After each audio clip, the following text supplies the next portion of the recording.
Shalom, namaku Jennifer dari Views Purify. Hari ini aku mau sharing mengenai Celebrate Don't Compare. Sebelumnya kita berdoa dulu ya. Tuhan Yesus, terima kasih Tuhan buat kebaikan-Mu. Kalau kami hari ini akan mau men-sharingkan sedikit Tuhan tentang Celebrate Don't Compare. Tentang apa itu bahaya dari comparing dan bagaimana kami sebagai anak-anak-Mu menghadapi bahaya comparing ini. Tuhan berfirman, pakailah lidah bibir hamba-Mu ini untuk boleh menyampaikan apa yang menjadi kebenaran firman-Mu. Di dalam nama Tuhan Yesus kami mengucap syukur, amin. Oke, sebelumnya aku mau tanya dulu nih, pernah gak sih kalian ngerasa sedih ketika melihat temannya lagi senang atau dipromosikan?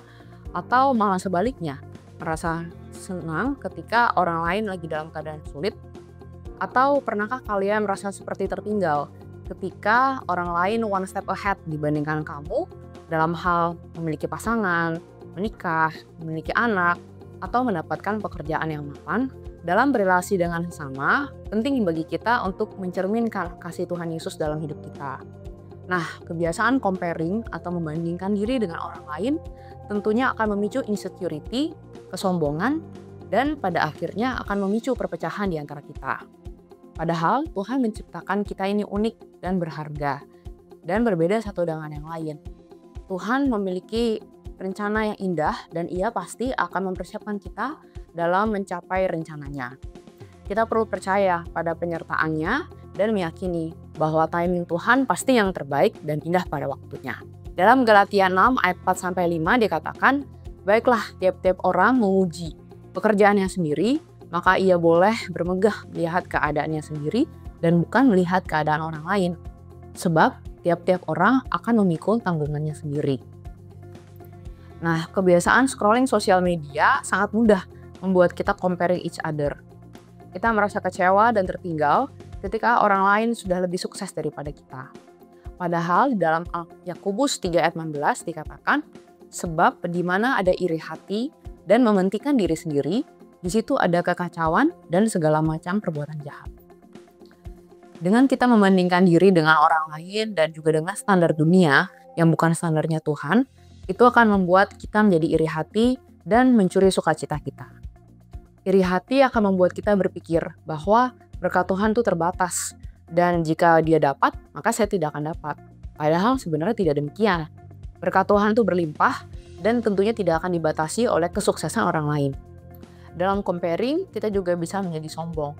Jika posisi kita lebih baik daripada orang lain, kita merasa bahwa kita mendapatkan sesuatu yang enak karena usaha kita sendiri, dan orang lain mengalami hal yang tidak enak karena kesalahannya. Padahal, semua yang terjadi itu hanya karena kebaikan dan kasih karunia Tuhan. Nah, dalam Amsal 14 ayat 30 dikatakan, hati yang tenang menyegarkan tubuh, tetapi iri hati membusukkan tulang. Ketika hati kita berakar pada damai sejahtera yang dari Tuhan Yesus, kita akan terbebas dari iri hati dan kekhawatiran. Tapi iri hati akan memutar sudut pandang kita, meracuni pikiran kita, menguras kebahagiaan, serta merusak kesehatan kita. Pada akhirnya, kita akan menjadi buta pada kebaikan Tuhan dalam hidup kita. Ingatlah bahwa semua orang punya timingnya masing-masing, jadi tidak perlu memaksakan diri kita untuk menjadi sama seperti orang lain. There is a season for everything and for everyone. Kita diajarkan juga untuk menguatkan satu sama lain sebagai anggota tubuh Kristus. Tuhan Yesus memberikan teladan bahwa ketika ia datang ke dalam dunia yang penuh dengan keegoisan ini, ia tidak mengejar pencapaian seperti orang lain, tetapi ia fokus mengerjakan pekerjaan dan panggilan Bapanya di dalam dunia ini. Walaupun saat itu bangsa Israel ingin memiliki raja dan ingin mendapatkan Tuhan Yesus sebagai raja atas bangsa Israel, dari perbudakan bangsa Romawi. Kita dapat mengikuti teladan Tuhan dengan membantu orang lain yang sedang kesulitan dan merayakan keberhasilan orang lain dengan kebahagiaan tulus. Dengan merayakan keberhasilan orang lain, kita akan menjadi orang yang rendah hati dan menggeser fokus hidup kita dari yang hanya fokus pada diri sendiri menjadi fokus pada kehendak Tuhan dalam hidup kita. Dengan menjadi orang yang selfless, kita akan menunjukkan karakter yang makin serupa dengan Tuhan Yesus. Dan dengan merayakan keberhasilan, kita tidak akan lagi iri hati dan justru akan memperkuat persatuan di tengah komunitas. Nah, bagaimana kita dapat berhenti membandingkan? Yang pertama, kita bisa mengucap syukur. Dengan mengucap syukur dapat menggeser fokus hidup kita dari apa yang tidak kita punya menjadi apa yang Tuhan berikan dalam hidup kita. Dengan konstan mengucap syukur, hati kita tidak lagi terganggu dengan kesuksesan dan keberhasilan orang lain. Dalam 1 Tesalonika 5 ayat 18, Rasul Paulus mengingatkan kita untuk mengucap syukur senantiasa bukan karena hidup kita sudah sempurna, tapi justru karena Allah kita setia. Thank God for what He has done in us and keep doing your best and wait for your season. Dan yang kedua, fokuslah pada panggilanmu serta tertanam di komunitas. Setiap orang didesain oleh Tuhan untuk mengerjakan tujuan yang unik dan berbeda satu dengan yang lain. Ketika kita melangkah bersama Tuhan, kita tidak lagi merasa perlu untuk membandingkan diri dengan orang lain, karena kita ini berharga di mata Tuhan dan unik. Penting bagi kita juga untuk tertanam di komunitas, supaya kita boleh diingatkan terus oleh saudara seiman kita untuk bersyukur dalam hidup ini dan tidak lagi iri dengan orang lain.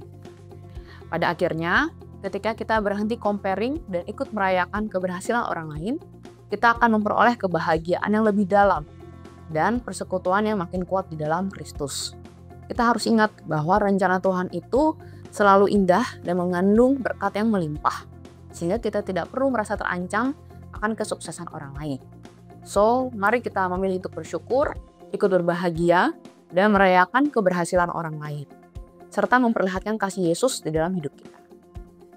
Thank God for what He has done for you and through you. Don't be sad because of others' success.